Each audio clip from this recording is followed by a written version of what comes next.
warahmatullahi wabarakatuh.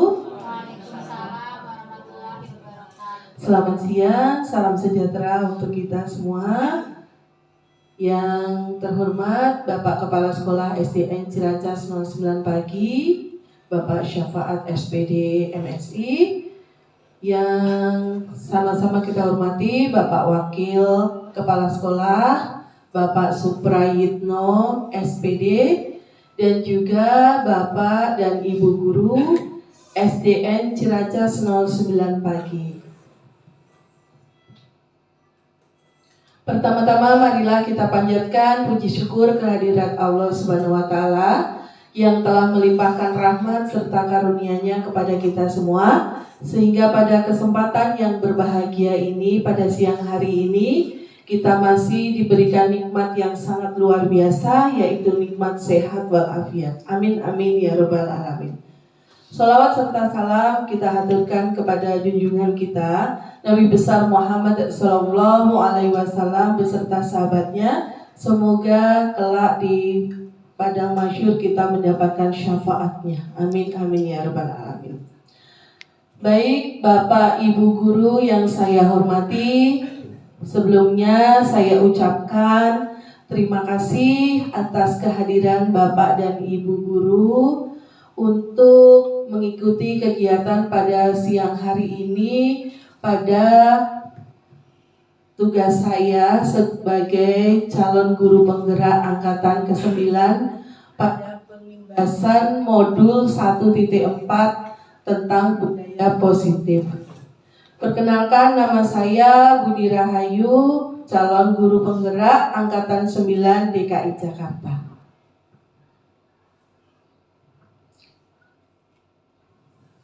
Baik Bapak Ibu Guru, untuk memulai kegiatan pada siang hari ini, marilah sama-sama kita membuka acara ini dengan bacaan basmalah untuk yang beragama Islam. Bagi yang beragama lain, membaca doa sesuai keyakinannya masing-masing. Bismillahirrahmanirrahim. Terima kasih. Semoga dengan membaca doa kita pada kegiatan hari ini mendapatkan kelancaran. Amin. Baiklah Bapak Ibu Guru, kita mulai saja pada presentasi kegiatan hari ini, yaitu tentang pengimbasan modul 1.4 tentang budaya positif. Yang pertama adalah kesepakatan. Kesepakatan yang pertama, seluruh peserta memiliki kesempatan untuk berpendapat. Yang kedua, berpikiran terbuka dan saling menghormati. Yang ketiga, jika ada satu peserta berbicara, maka peserta yang lain mendengarkan. Kemudian yang keempat, berpendapat setelah dipersilahkan. Kelima, berpartisipasi penuh. Dan yang keenam, mengikuti sesi webinar dengan perasaan gembira. Sudah siap Bapak Ibu Guru? Siap. Semangatnya dong. Coba tepuk 1, tepuk 2, tepuk 3. Mantap, terima kasih. Tepuk tangan untuk kita semuanya. Kembali. Ya, walaupun siang hari kita harus tetap semangat. Pertanyaan pemantik, apakah Anda setuju dengan pernyataan ini? Yang pertama, hukuman dalam mendisiplinkan anak. Yang kedua, pemberian hukuman dengan hal positif seperti membaca atau membersihkan halaman sekolah dapat meningkatkan disiplin anak. Yang ketiga, memberikan penghargaan dapat meningkatkan motivasi belajar anak. Eksplorasi konsep. Yang pertama, perubahan paradigma stimulus respon lawan teori kontrol. Yang kedua, keyakinan kelas, hukuman dan penghargaan. Yang ketiga, arti disiplin dan 3 perilaku motivasi manusia. Yang keempat, kebutuhan dasar manusia, posisi kontrol, segitiga restitusi. Perubahan paradigma, kegiatan kepalan tangan ya, ada ya gambar kepalan tangan. Ada A dan B, Anda dan teman Anda. Sobeklah secari kertas kecil, tuliskan benda atau sesuatu yang sangat berharga untuk Anda. Letakkan di salah satu tangan Anda dan genggam benda atau sesuatu tersebut dengan segala daya. Buatlah sebuah kepalan. Teman Anda yang B akan mencoba dengan sekuat tenaga dengan berbagai cara untuk meminta Anda memberikan benda tersebut. Apa yang terjadi? Perubahan paradigma teori kontrol, ilusi kontrol. Psikiater dan pendidik Dr. William Glasser dalam kontrol teori yang kemudian hari berkembang dan dinamakan choice theory meluruskan beberapa miskonsepsi tentang makna kontrol. Yang pertama, ilusi guru mengontrol murid.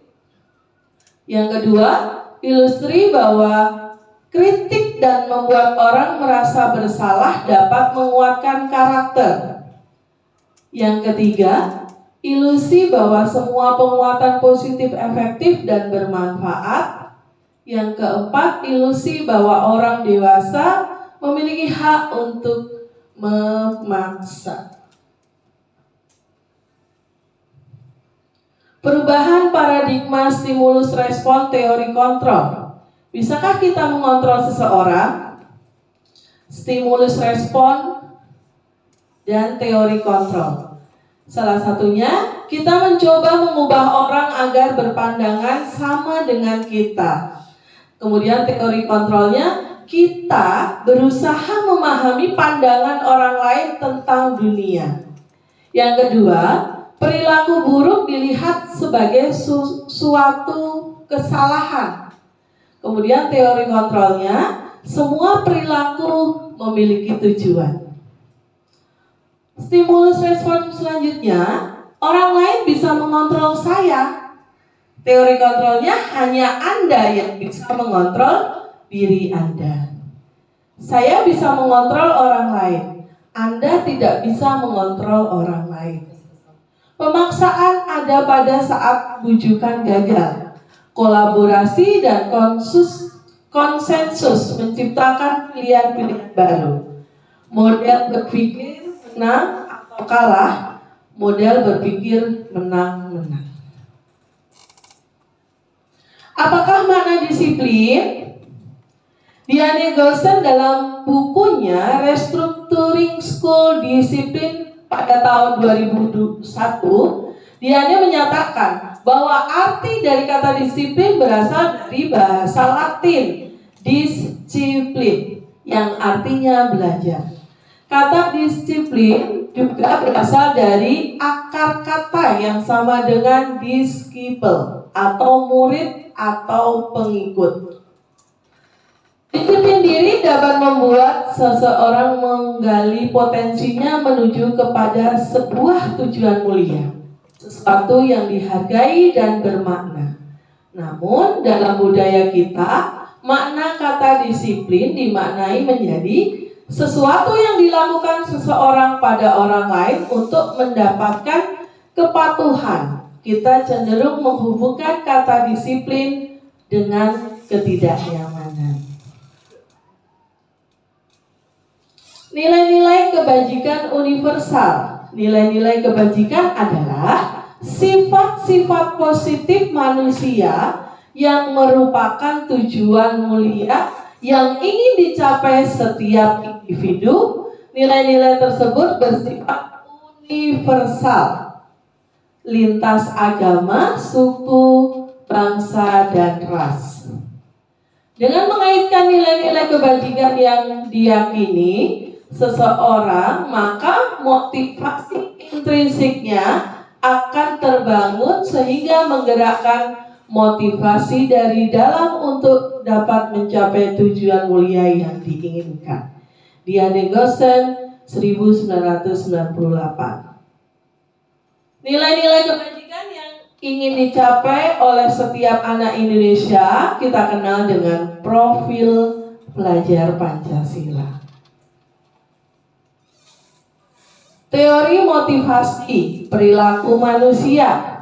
Yang pertama, untuk menghindari ketidaknyamanan hukuman, apa yang akan terjadi apabila saya tidak melakukannya?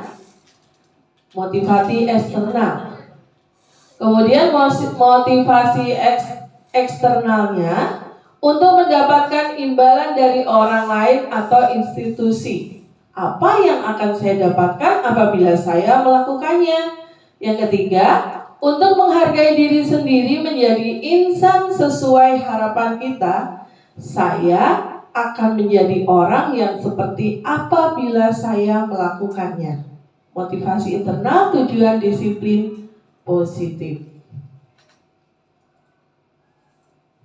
Nah, kemudian ada keyakinan kelas. Ada hukuman dan ada penghargaan.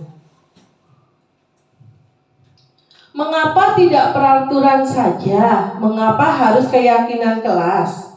Nah, mengapa kita memiliki peraturan harus menggunakan helm bila mengendarai kendaraan roda? Titik-titik. Mengapa kita harus membuang sampah di tempat sampah? Mengapa kita memiliki peraturan harus datang tepat waktu pada saat mengikuti pelatihan? Untuk mendukung motivasi intrisi, kembali ke nilai-nilai keyakinan-keyakinan lebih menggerakkan seseorang dibandingkan mengikuti serangkaian peraturan-peraturan. Nah, budaya positif didukung oleh lingkungan positif, keyakinan kelas, kemudian kesepakatan kelas.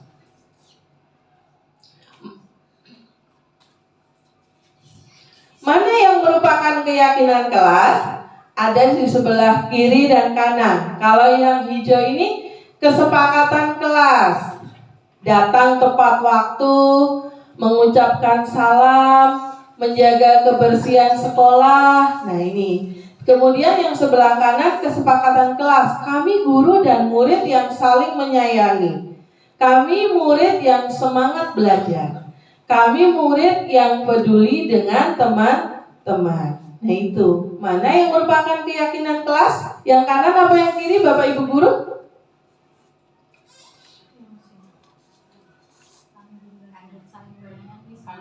Saling menyayangi, semangat. Nah betul. Tepuk tangan dong untuk Bapak Ibu guru. Berarti masih on ya, masih semangat. Baik. Nah, ini ada peraturan dan keyakinan kelas, nilai kebajikan yang dituju. Selalu kembalikan buku ke tempatnya. Nah, kira-kira keyakinan kelas atau nilai kebajikan yang dituju apa, Bu? Selalu kembalikan buku ke tempatnya. Disiplin, boleh. Selain disiplin, ya boleh. Nah, dilarang mengganggu orang lain. Hadir di sekolah 15 menit sebelum pembelajaran dimulai. Dilarang melakukan kekerasan. Dilarang menggunakan narkoba. Bergantian atau menunggu giliran. Gunakan masker, jangan berlari di kelas atau koridor. Kita lihat. Nah, selalu kembalikan buku ke tempatnya. Keyakinan kelas, nilai kebajikan yang dituju adalah tanggung jawab. Dilarang mengganggu orang lain ini menghormati orang lain dan diri sendiri. Hadir di sekolah 15 menit sebelum pembelajaran dimulai. Ini termasuk menghormati orang lain, komitmen pada tujuan atau berkomitmen. Dilarang melakukan kekerasan. Ini keselamatan atau menghormati orang lain. Dilarang menggunakan narkoba, kesehatan. Bergantian atau menunggu giliran, menghormati orang lain, kesabaran. Gunakan masker, kesehatan dan keselamatan. Jangan berlari di tempat atau di kelas atau koridor, keselamatan, keamanan. Dihukum oleh penghargaan. Nah, di sini yang pertama, pengaruh jangka panjang dan jangka pendek.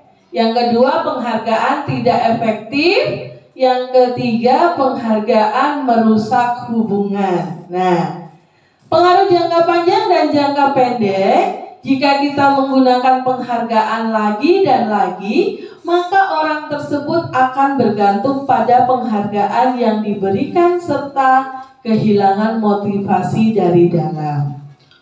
Penghargaan tidak efektif jika kita memberikan seseorang suatu penghargaan untuk melakukan sesuatu, maka kita harus terus-menerus memberikan penghargaan itu jika kita ingin orang tersebut meneruskan perilaku yang kita inginkan. Penghargaan merusak hubungan. Nah, ketika seorang diberi penghargaan atau dipuji di depan orang banyak, maka yang lain akan merasa iri dan sebagian dari mereka akan tidak menyukai orang diberikan penghargaan tersebut. Kemudian dihukum oleh penghargaan. Yang keempat, penghargaan mengurangi ketepatan. Yang kelima, penghargaan menurunkan kualitas. Yang keenam, penghargaan mengurangi motivasi intrinsik. Saat kita berulang kali menjanjikan hadiah kepada anak-anak agar perilaku bertanggung jawab, atau kepada seorang murid agar mempelajari sesuatu yang baru, atau kepada seorang karyawan agar melakukan pekerjaan yang berkualitas, kita sedang berasumsi mereka tidak dapat melakukannya atau mereka tidak akan memilih untuk melakukannya. Al-Fikon. Nah, tindakan guru. Nah, ada hukuman atau sanksi konsekuensi. Misalnya, mencatat 100 kali di dalam buku kalimat saya tidak akan terlambat lagi karena terlambat ke sekolah. Nah, kira-kira hukuman atau sanksi konsekuensinya apa? Kita lihat.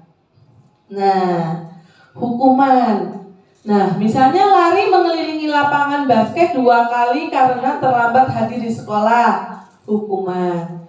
Murid diminta untuk push up untuk 15 kali karena tidak menggunakan masker ke sekolah. Ini mungkin pada waktu zaman masih pandemi ya. Menggantikan kertas tugas teman-teman telah dicoret-coret. Ini konsekuensinya ya. Kalau kita merusak atau mencoret-coret punya teman. Membersihkan tumpahan air di meja tulis karena tersenggol pada saat belajar. Ini juga sanksi konsekuensi. Murid disuruh untuk mengenakan sepatu seharian di sekolah karena tidak menggunakan sepatu hitam. Nah, lari mengelilingi lapangan basket 2 kali karena terlambat 10 menit untuk pelajaran PJOK. Ini sanksi dan konsekuensi. Nah, perbedaan hukuman dan sanksi konsekuensi antara hukuman dan konsekuensi, hukuman ini sesuatu yang menyakitkan, harus terjadi. Sedangkan sanksi konsekuensi sesuatu yang harus terjadi. Hukuman membuat anak sakit secara fisik maupun hati untuk jangka waktu lama. Kemudian kalau sanksi membuat anak merasa tidak nyaman dalam jangka waktu pendek. Hukuman anak membenci kedisiplinan. Kalau sanksi anak menghargai disiplin. Hukuman sifatnya paksaan. Kalau sanksi konsekuensi, stimulus dan tanggapan. Hukuman mendorong anak menyakiti diri sendiri. Sanksi mendorong anak agar mudah menyesuaikan diri. Konsep diri yang buruk, kalau sanksi konsep diri yang baik. Hukuman anak belajar untuk menyembunyikan kesalahan. Sedangkan sanksi konsekuensi, anak belajar untuk mematuhi peraturan. Hukuman marah dan rasa bersalah. Dipermalukan, merasa tak dihargai. Kemudian sanksi konsekuensi itu kehilangan hak, dibuat tidak nyaman, diasingkan untuk sementara. Time out. Nah, identitas gagal hukuman, identitas sukses, disiplin, konsekuensi, restitusi. Sesuatu yang menyakitkan harus terjadi, ini hukuman. Konsekuensinya sesuatu harus terjadi. Restitusinya, restitusi merupakan pilihan. Tidak nyaman untuk murid dan anak untuk jangka waktu panjang, hukuman. Konsekuensi tidak nyaman untuk murid, anak untuk jangka waktu pendek. Restitusinya menguatkan untuk murid, anak dalam jangka waktu panjang. Korban mendapatkan keadilan, ini hukuman. Korban bisa diabaikan. Restitusi, korban mendapatkan ganti. Nah, murid dan anak akan tersakiti seperti tadi hukuman. Nah, konsekuensi ini murid anak dibuat tidak nyaman. Murid dan anak mendapatkan penguatan. Perilaku pasif agresif meningkat pada hukuman. Pada konsekuensi, penguatan hanya bertahan dalam jangka waktu pendek. Restitusi, masalah terpecahkan. Pada hukuman, sistem tidak akan berjalan bila murid tidak takut. Pada konsekuensi, memerlukan monitoring dan supervisi terus-menerus dari guru. Restitusi, murid belajar bertanggung jawab untuk perilakunya. Untuk hukuman berlaku hanya pada sebuah institusi, tidak berlanjut pada kehidupan nyata. Konsekuensi, membantu penerapan mengikuti peraturan dalam masyarakat. Restitusi fokus pada pemecahan masalah dalam jangka waktu panjang. Sedangkan hukuman, peraturan adalah titik-titik kamu harus. Nah, kalau konsekuensi, apa peraturan? Peraturannya, mampukah kamu melakukannya? Terima kasih. Kemudian restitusi, apa yang kamu yakini? Apa yang bisa kamu lakukan untuk memperbaiki masalah ini? Kemudian hukuman, murid anak membenci peraturan. Konsekuensi, murid anak menghormati peraturan. Restitusinya, murid anak menghormati dirinya dan orang lain. Kalau hukuman itu negatif, konsekuensi netral, restitusi itu positif. Nah, Bapak Ibu guru, kebutuhan dasar manusia, ya, ada cinta kasih, rasa memiliki dan dimiliki. Yang kedua penguasaan, yang ketiga kesenangan, yang keempat kebebasan, yang kelima bertahan. Ini adalah kebutuhan dasar manusia. Nah, 5 posisi kontrol. Ada motivasi, identitas gagal atau kontrol dari luar. Ada identitas berhasil sukses. Ada identitas berhasil sukses. Kontrol diri, kalau yang tadi kontrol dari luar. Ada penghukum, ada pembuat orang merasa bersalah, ada teman, ada pemantau, ada manajer. Ini adalah posisi guru. Guru berbuat. Nah, di sini guru berbuat, ini menghardik, ya, sebagai penghukum ini guru menghardik, menunjuk-nunjuk, menyakiti, menyindir. Nah, ini tidak tepat kalau guru seperti itu. Nah, sedangkan posisi pembuat orang merasa bersalah, berceramah dan mengatakan seharusnya, ibu kecewa. Nah, itu kalau posisinya sebagai teman, membuatkan alasan-alasan untuk muridnya. Sebagai pemantau, menghitung dan mengukur. Sebagai manajer, mengajukan pertanyaan-pertanyaan. Nah, kemudian guru berkata, bila sebagai penghukum, Kalau kamu tidak melakukannya, awas ya, rasakan. Nah, itu sebagai penghukum. Apabila pembuat orang merasa bersalah, kamu seharusnya, kamu sudah tahu ibu lelah sekali mengatakannya. Ibu stres. Nah, kalau sebagai teman, ayolah lakukan demi ibu. Masa kamu tidak mau?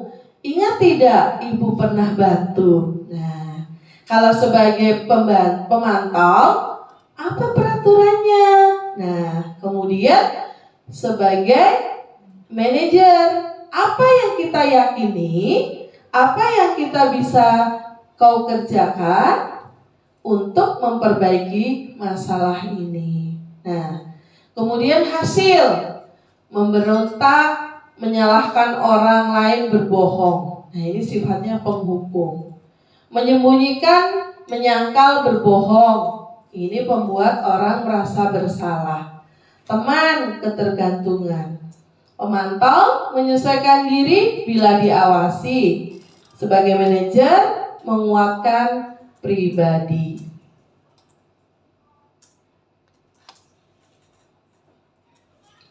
Kaitan dengan dunia berkualitas. Murid meletakkan guru di luar dunia berkualitas. Murid meletakkan guru di dalam dunia berkualitas. Kemudian sebagai teman, murid meletakkan guru sebagai orang yang sangat penting di dunia berkualitas. Sebagai pemantau, murid meletakkan guru, peraturan, dan hukum di dunia berkualitas. Sebagai manajer, murid meletakkan dirinya sebagai individu yang positif dalam dunia berkualitas. Murid berkata, sebagai penghukum, biarkan saja, nanti juga marah-marah lagi. Kemudian, sebagai pembuat orang merasa bersalah, maafkan saya. Sebagai teman, saya pikir Bapak Ibu teman saya. Ternyata begitu. Kemudian sebagai pemantau, berapa banyak bintang yang saya harus peroleh, berapa halaman yang harus saya tulis. Nah, kemudian sebagai manajer, bagaimana caranya saya bisa memperbaiki keadaan. Dampak pada murid, mengulangi kesalahan. Membuat orang merasa bersalah, merasa rendah diri. Teman, lemah, tidak mandiri, bergantung. Pemantau, menitik beratkan pada sanksi atau hadiah untuk dirinya. Kemudian manajer, mengevaluasi diri, bagaimana cara memperbaiki diri. Baik, di sini ada pernyataan-pernyataan dan siapa yang mengatakan? Nah, saya kecewa sekali dengan kamu. Nah, kira-kira siapa yang mengatakan? Kamu tidak pernah benar melakukannya. Ayolah, lakukan demi ibu bapak. Apakah kamu mau mendapatkan stiker bintang hari ini? Bagaimana kamu bisa menyelesaikan masalah ini? Kamu selalu yang paling terakhir. Nah, kita lihat siapa yang mengatakan seperti itu. Nah, saya kecewa sekali dengan kamu. Ini pembuat orang yang merasa bersalah. Kamu tidak pernah benar melakukannya. Ini seolah-olah ini anak ini merasa salah terus. Jadi sebagai penghukum ya. Ayolah lakukan demi ibu bapak. Nah, itu sifatnya teman. Seperti nego ya.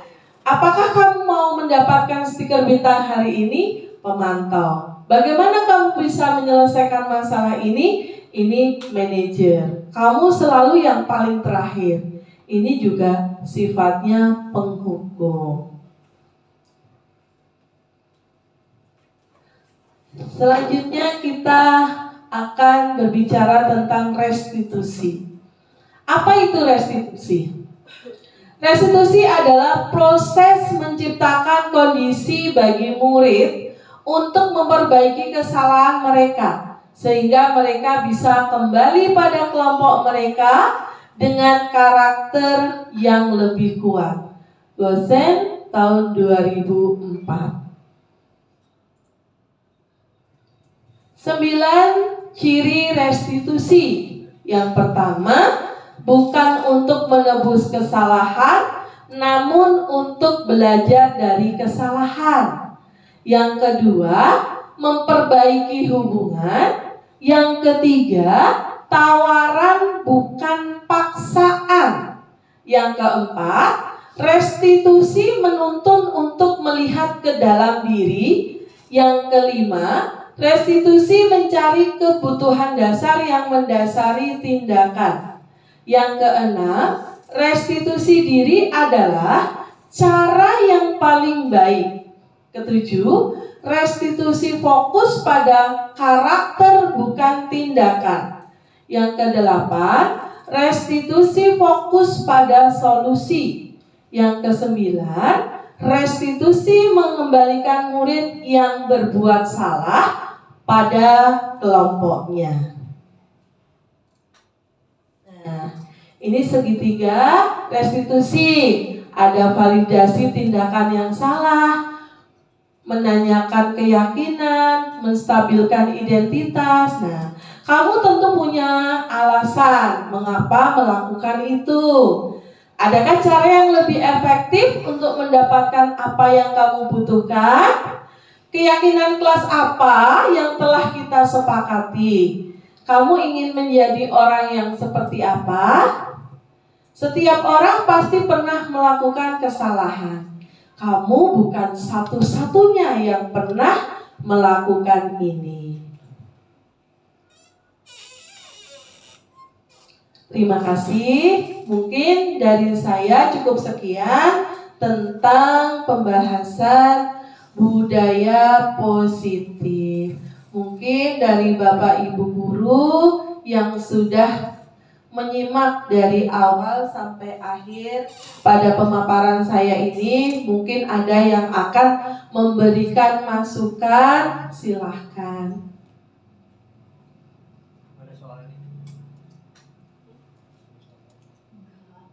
Budian mungkin mau memberikan penguatan untuk pengimbasan modul 1.4 budaya positif, silahkan.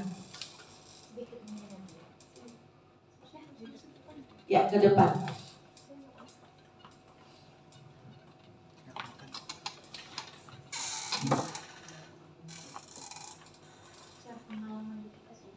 Ya, bercerita tentang pengalaman yang pernah Ibu alami. Mungkin memperkenalkan diri, Bu Dia.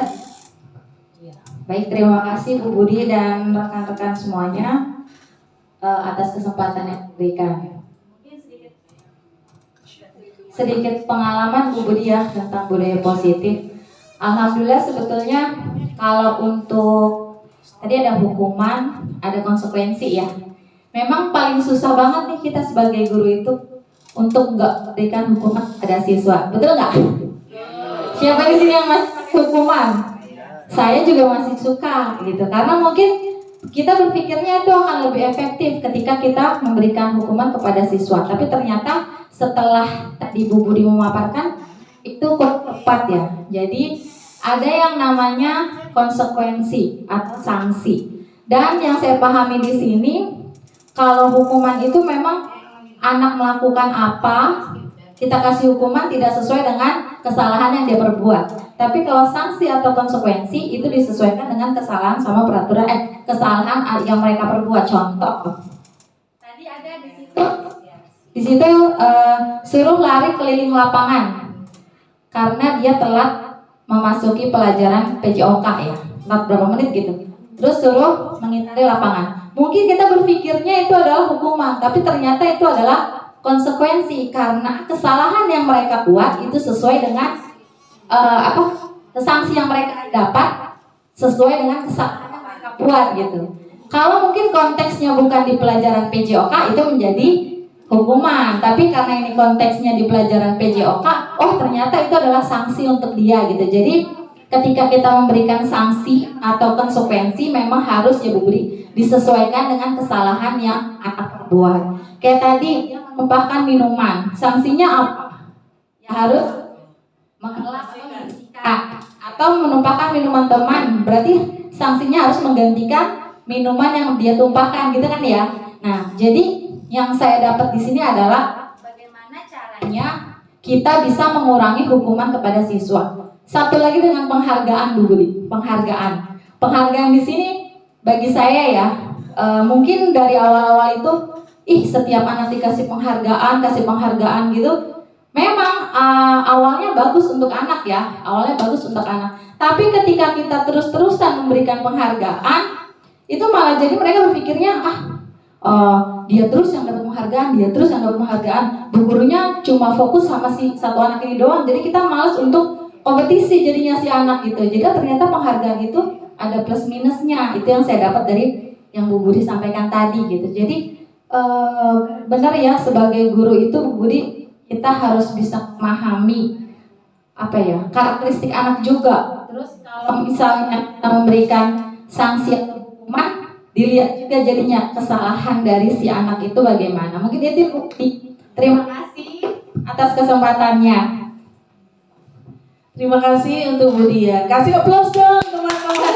Luar biasa. Mungkin mau ada yang menambahkan lagi? Ibu Ica? Silakan, nggak apa-apa, monggo. Silakan. Ayo, Ibu Rizky, silakan memberikan sedikit penguatan untuk budaya positif yang tadi saya sampaikan. Silakan, Bu Rizky.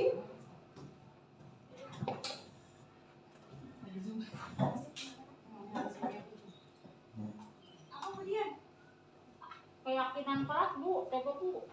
Oh iya. Ya, baik. Perkenalkan diri ya Bu Budi ya. Nama saya Rizky Arlini.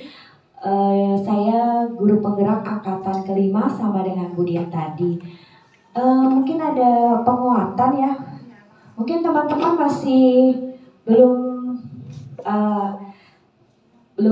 familiar mungkin dengan istilah keyakinan kelas ya.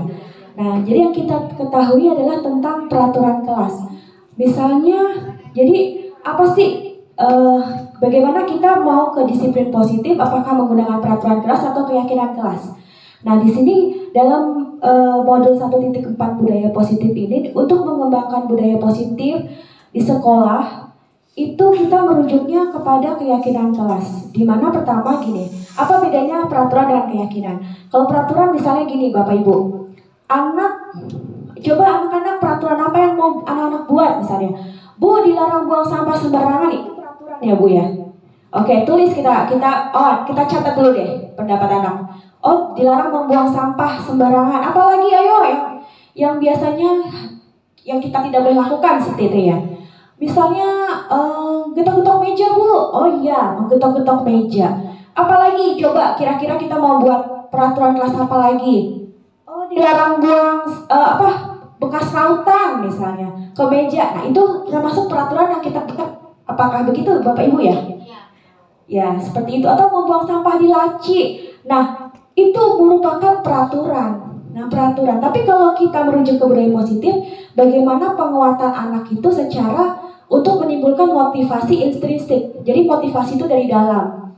Bukan karena takut akan peraturan, tapi kita membentuk keyakinan, kalau membuang sampah itu keyakinan kelasnya kita harus seperti apa. Membuang sampah, misalnya membuang sampah atau kelas menjadi kotor, kira-kira keyakinan kelasnya akan terbentuk apa? Kita harus menjaga kebersihan. Jadi keyakinan yang kita berikan kepada anak itu, yang agar terpatri di anak itu, jangan buang sampah ya, bukan seperti itu. Tapi anak-anak, kita harus menjaga kebersihan kelas ya. Jadi menggunakan kalimat yang positif ya. Keyakinan kelas itu kuncinya adalah kalau jangan, tidak boleh, itu merupakan kalimat negatif. Jadi kita ganti dengan keyakinan kelas ini biasanya diawali dengan kalimat yang positif.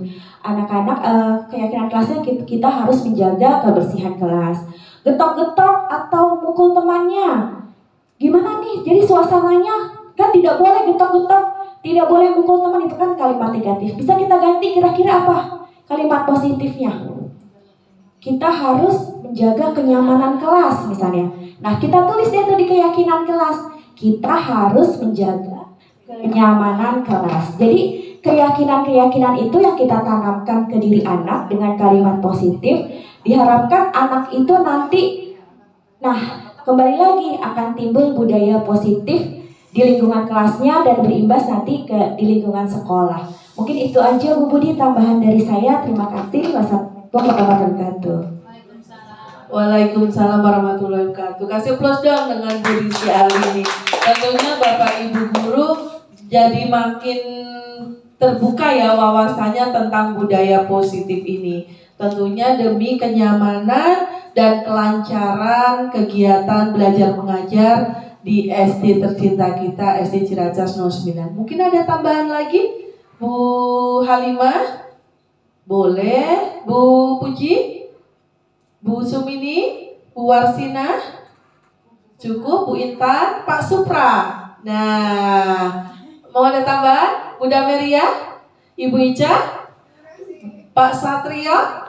Baik, terima kasih. Mungkin pada kesempatan yang berbahagia ini sedikit tambahan tentang pengimbasan budaya positif, dan alhamdulillah kemarin kelas saya sudah menerapkan tentang kesepakatan kelas, dan ini alhamdulillah sudah dilakukan dengan paralelnya. Saya sebagai kelas 1B dan kelas 1A juga sudah melaksanakan tentang kesepakatan kelas ya Bu Halimah ya. Alhamdulillah apapun kegiatannya untuk kelas 1 ini kita selalu bersama-sama. Apapun yang akan kita lakukan kita selalu bersama. Jadi intinya saya sudah menerapkan tentang budaya positif ini pada anak-anak kelas 1 SD tentang kesepakatan kelas, dan alhamdulillah mereka menuliskan dengan penuh rasa percaya diri dan sudah dipajang di kelas. Alhamdulillah. Semoga nanti di kelas-kelas berikutnya akan diterapkan tentang budaya positif. Terima kasih untuk semua Bapak Ibu guru yang telah mengikuti kegiatan pada siang hari ini. Kurang lebihnya dari saya mohon maaf. Saya akhiri, wabillahi taufiq wal hidayah. Wassalamualaikum warahmatullahi wabarakatuh. Tepuk tangan untuk kita semua, untuk SD tercinta kita lebih maju lagi. Terima kasih.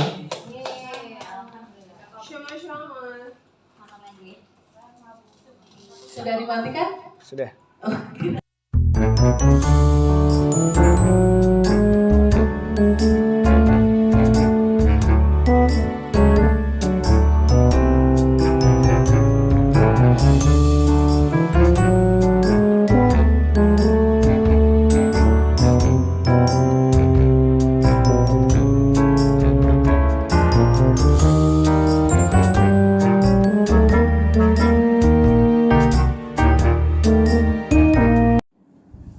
Assalamualaikum warahmatullahi wabarakatuh. Perkenalkan, saya Dian Siti Julaiha, guru di SDN Ciracas 09 Pagi.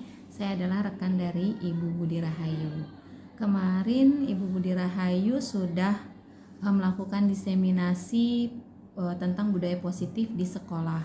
Alhamdulillah banyak yang didapat dari pemaparan Ibu Budi. Salah satunya itu mengenai hukuman dan penghargaan, ada juga segitiga restitusi, kemudian ada juga posisi kontrol guru. Nah, dari situ banyak ilmu yang saya dapat. Kebetulan saya juga sudah pernah melakukan seperti itu karena saya pun adalah CGP angkatan 5. Seperti flashback, diingatkan kembali, dan alhamdulillah sudah pernah juga melakukan budaya positif di sekolah. Salah satu contohnya adalah mengenai keyakinan kelas, kemudian melaksanakan segitiga restitusi ketika ada suatu masalah oleh siswa.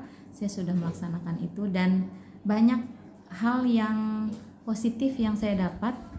Kemudian banyak pula pembelajaran yang saya dapat, menjadi lebih sabar. Bagaimana kita menjadi lebih sabar menjadi seorang guru? Di situ ada posisi kontrol, ada sebagai penghukumkah atau sebagai teman, ada juga yang sebagai manajer ya. Yang paling bagus itu adalah sebagai manajer.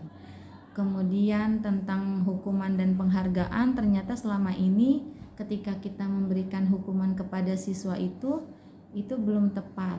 Jadi lebih baik kita memberikan sanksi atau konsekuensi atas kesalahan yang mereka buat. Jadi sanksi atau konsekuensi ini disesuaikan dengan kesalahan yang mereka buat. Tidak selalu kita memberikan hukuman, karena hukuman itu sifatnya akan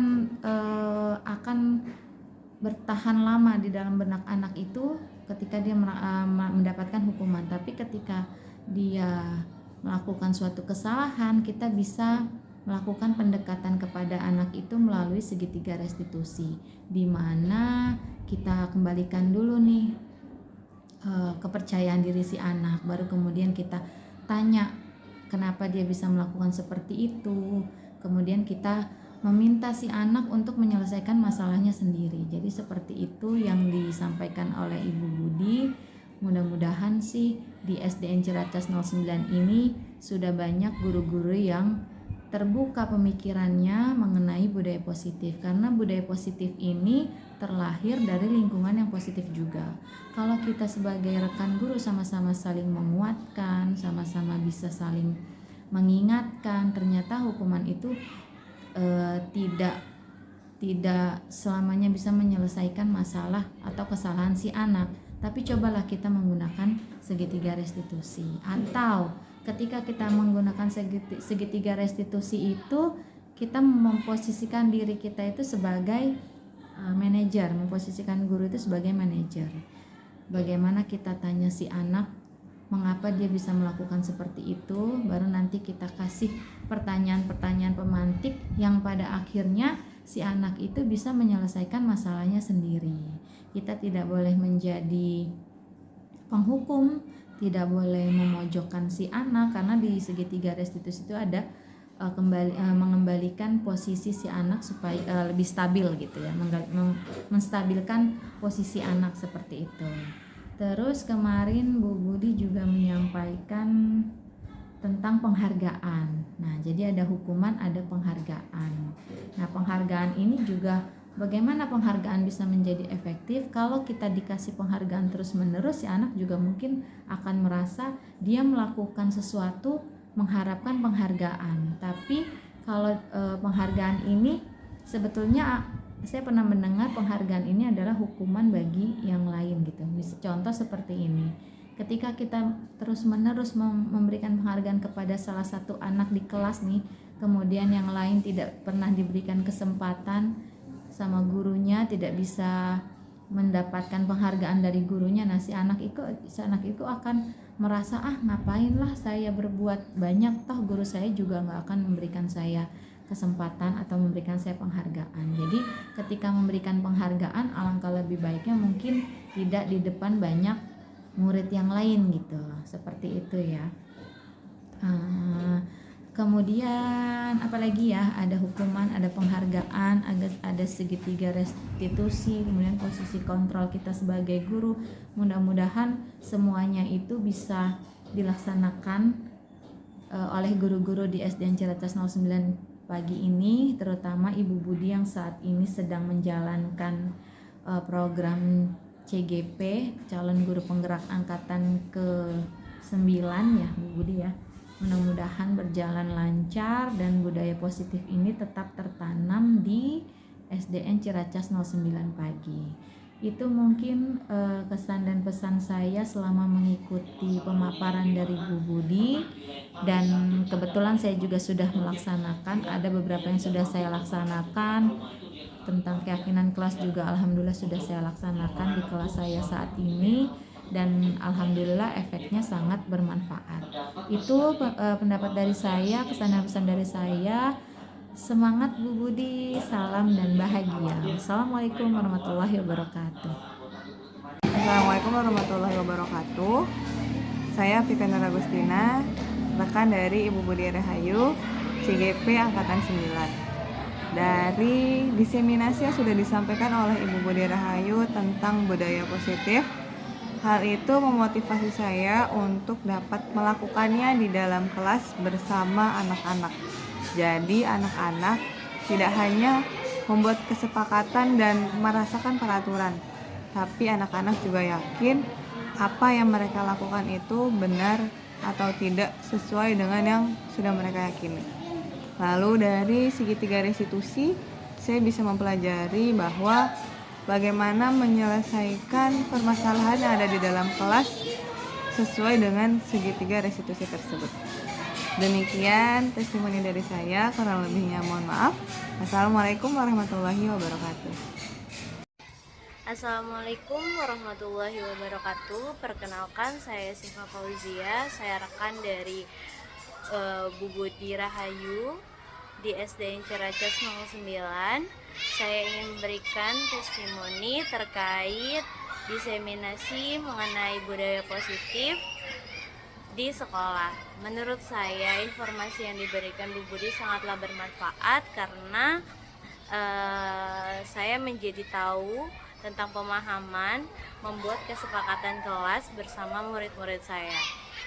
Kesepakatan kelas tersebut kemudian dijadikan keyakinan kelas yang harus dipatuhi oleh murid maupun guru untuk mengontrol setiap sikap kami di kelas agar menjadi pribadi yang disiplin dalam artian yang positif.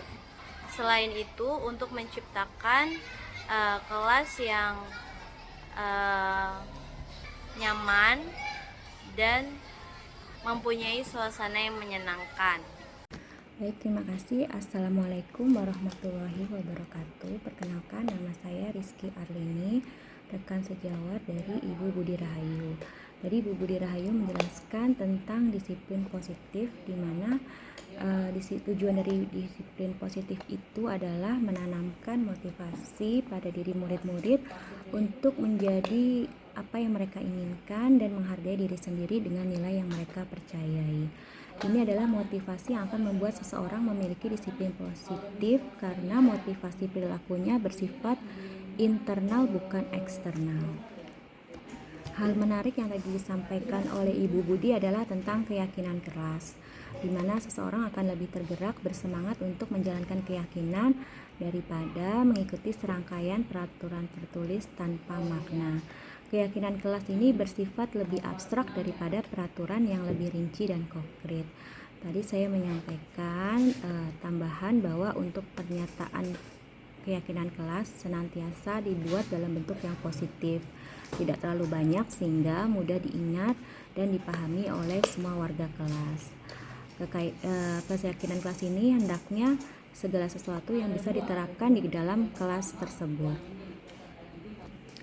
Hal yang menarik yang saya dapatkan dari penerapan budaya positif ini adalah bahwa budaya positif dimulai dengan disiplin yang positif. Disiplin positif tidak harus dengan memberikan hukuman. Justru itu adalah salah satu alternatif terakhir, bahkan tidak perlu dilakukan. Jadi kita perlunya memiliki atau menumbuhkan motivasi internal untuk mendisiplinkan baik diri kita maupun orang lain, bukan dari motivasi eksternal, karena dengan disiplin yang positif. Disiplin positif tidak harus dengan memberikan hukuman. Justru itu adalah salah satu alternatif terakhir dan jika perlu hal itu merupakan tindakan yang tidak perlu dilakukan. Bagaimana untuk menghadapi permasalahan murid? Di sini tadi dijelaskan tentang pentingnya menerapkan segitiga restitusi. Tahapan dari mempraktekkan segitiga restitusi ini yang pertama adalah tahap menstabilkan identitas, yaitu meyakinkan anak dengan kalimat positif bahwa setiap orang pernah melakukan kesalahan.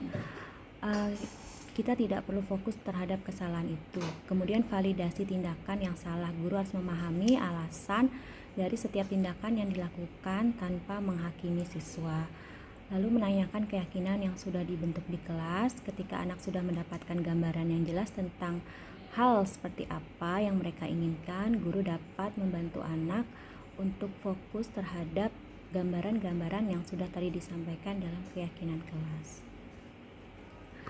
Sebagai penutup, hal yang terpenting dalam penerapan budaya positif baik di lingkungan kelas maupun lingkungan sekolah yaitu penerapan strategi pembelajaran dan penggunaan media belajar yang tepat di era digital saat ini. sehingga dapat tercipta lingkungan sekolah yang nyaman, aman, dan tentu saja khususnya di kelas akan tercipta pengelolaan kelas yang lebih baik untuk mencapai tujuan belajar yang diinginkan oleh guru sesuai dengan kebutuhan belajar siswa. Sekian yang dapat saya sampaikan. Terima kasih. Wassalamualaikum warahmatullahi wabarakatuh. Assalamualaikum Adila. Waalaikumsalam, Bu. Adila sudah istirahat? Udah, Bu. Adila tahu tidak kenapa Bu Budi panggil Adila ke sini? Nggak tahu. Adila, tadi saat pelajaran matematika, Ibu lihat Adila sibuk mengerjakan PR yang Bu Guru berikan kemarin. Iya, Bu. Saya baru mengerjakan PR di kelas tadi, Bu. Adila, Bu Guru yakin setiap manusia itu pasti pernah berbuat salah. Bu Guru pun pernah melakukan kesalahan. Bu Guru di sini bukan mau mencari kesalahan Adila, tetapi justru Bu Guru mau membantu Adila mencari solusi supaya Adila tidak lagi mengerjakan PR di kelas. Iya, Bu. Adila pasti punya alasan tertentu mengapa Adila mengerjakan PR di kelas. Iya, Bu. Saya pulang sekolah kemarin, saya langsung main sampai sore dan malamnya saya ketiduran, Bu. Jadi Adila tidak mengerjakan PR karena main sampai sore dan malamnya ketiduran ya. Iya, Bu. Menurut Adila, tindakan tersebut benar atau salah? Salah. Baik, kalau begitu Adila masih ingat tidak keyakinan kelas kita waktu di awal masuk sekolah? Iya, ingat, Bu. Tanggung jawab dan disiplin dalam pengajaran tugas. Adila, yakin tidak kalau tanggung jawab dan disiplin itu penting bagi kita? Yakin, Bu. Kalau Adila yakin, kira-kira apa yang Adila ingin lakukan agar bisa mengerjakan PR di rumah? Tidak banyak bermain agar bisa mengatur waktu di rumah untuk mengerjakan PR. Sekarang Adila sudah tahu apa yang Adila lakukan? Iya, Bu. Tahu, Bu. Kira-kira kapan Adila akan memulainya? Mulai hari ini, Bu. Terima kasih Adila. Bu Guru yakin Adila bisa menjadi pribadi yang lebih baik lagi, menjadi anak yang bertanggung jawab, disiplin, dan menjadi kebanggaan orang tua. Baik, Bu. Terima kasih, Bu Guru. Sama-sama Adila, tetap semangat ya. Assalamualaikum. Waalaikumsalam, Bu. Rafathar sudah istirahat? Sudah, Bu. Rafathar tahu tidak kenapa Bu Budi panggil Rafathar ke sini? Tidak tahu, Bu. Bu Guru lihat Rafathar sampai sekarang masih pakai seragam olahraga. Sudah yang kedua kali ya? Iya, Bu. Saya belum ganti seragam, Bu. Rafathar, Bu Guru yakin setiap manusia pasti pernah berbuat salah. Bu Guru pun pernah melakukan kesalahan. Teman-teman Rafathar yang lain pun juga pernah melakukan kesalahan. Bu Guru di sini bukan mau mencari kesalahan, tetapi justru Bu Guru mau membantu Rafathar mencari solusi supaya Rafathar tidak mengulangi kesalahan lagi. Iya, Bu. Rafathar tentunya punya alasan sendiri mengapa Rafathar tidak mengganti seragam olahraga dengan seragam pramuka. Ya, Bu. Saya lupa menyiapkan dari malam, jadi hari ini saya tidak bawa. Jadi Rafathar tidak membawa seragam pramuka karena tidak menyiapkan dari semalam ya? Iya, Bu. Menurut Rafathar, tindakan tersebut benar atau salah? Salah, Bu. Baik, Rafathar masih ingat tidak keyakinan kelas kita waktu di awal masuk? Ya, Bu. Ingat Bu, di sini disiplin dan rapi dalam menggunakan seragam. Rafathar yakin tidak kalau disiplin dan rapi itu penting bagi diri kita? Yakin Bu? Kalau Rafathar yakin, kira-kira apa yang ingin Rafathar lakukan agar Rafathar bisa bawa seragam pramuka dan mengganti baju olahraga saat pelajaran olahraga selesai?